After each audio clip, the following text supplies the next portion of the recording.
এবার পারস্য উপসাগরের নাম পাল্টানোর আগ্রহ প্রকাশ করেছে মার্কিন প্রেসিডেন্ট ডোনাল্ড ট্রাম্প। জানা গেছে তিনি মধ্যপ্রাচ্য সফরের সময় এই বিষয়ে ঘোষণা দিতে পারেন। এর আগে মেক্সিকো উপসাগরের নাম পরিবর্তন করে গালফ অফ আমেরিকা রাখেন ট্রাম্প। এবার পারস্য উপসাগরের নাম পরিবর্তন নিয়ে নতুন করে বিতর্ক শুরু হয়েছে। কাতার ভিত্তিক সংবাদ মাধ্যম আল জাজিরা জানিয়েছে, ট্রাম্প বলেছেন তিনি সৌদি আরব, কাতার ও সংযুক্ত আরব আমিরাত সফরের সময় এই উপসাগরকে কী নামে ডাকা হবে সে বিষয়ে সিদ্ধান্ত নেবেন। হোয়াইট হাউসে এক সংবাদ সম্মেলনে তিনি বলেন, সফরের সময় স্বাগতিক দেশগুলো যুক্তরাষ্ট্রের অবস্থান জানতে চাইবে বলে তিনি মনে করেন, তবে তিনি এখনই কোনো সিদ্ধান্ত জানাতে চান না। প্রশ্নের উত্তরে ট্রাম্প বলেন তাকে এই বিষয়ে একটি চূড়ান্ত সিদ্ধান্ত নিতে হবে, তবে তিনি কারো অনুভূতিতে আঘাত দিতে চান না এবং এ নিয়ে তাকে একটি ব্রিফিং দেওয়া হবে বলেও জানান।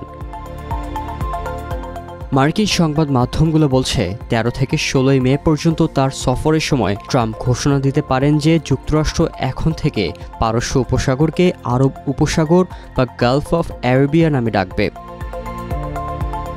উপসাগরটির নাম নিয়ে ইরান এবং বিভিন্ন আরব দেশের মধ্যে দীর্ঘদিন ধরেই মতবিরোধ রয়েছে। ইরান দাবি করে ঐতিহাসিক নথি ও মানচিত্র অনুযায়ী এর সঠিক নাম পারস্য উপসাগর। অন্যদিকে সৌদি আরব, সংযুক্ত আরব আমিরাত, ইরাক সহ বেশ কয়েকটি আরব দেশ আরব উপসাগর বা শুধু গালফ শব্দটি ব্যবহার করে থাকে।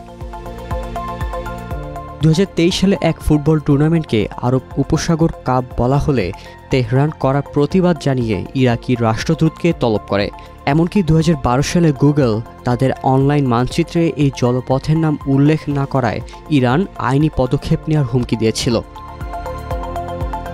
এবারের সম্ভাব্য নাম পরিবর্তনের উদ্যোগের নিন্দা জানিয়েছেন ইরানের উপপররাষ্ট্রমন্ত্রী আব্বাস আরাঘচি। তিনি একে ইরান ও দেশটির জনগণের প্রতি বৈরী মনোভাবে বহিঃপ্রকাশ বলে উল্লেখ করেন। এক্সে প্রকাশিত এক পোস্টে আরাঘচি জানান, জাতি, ধর্ম বা জাতিগত পরিচয় যাই হোক না কেন, সকল ইরানির জন্য এই ধরনের পদক্ষেপ অপমানজনক।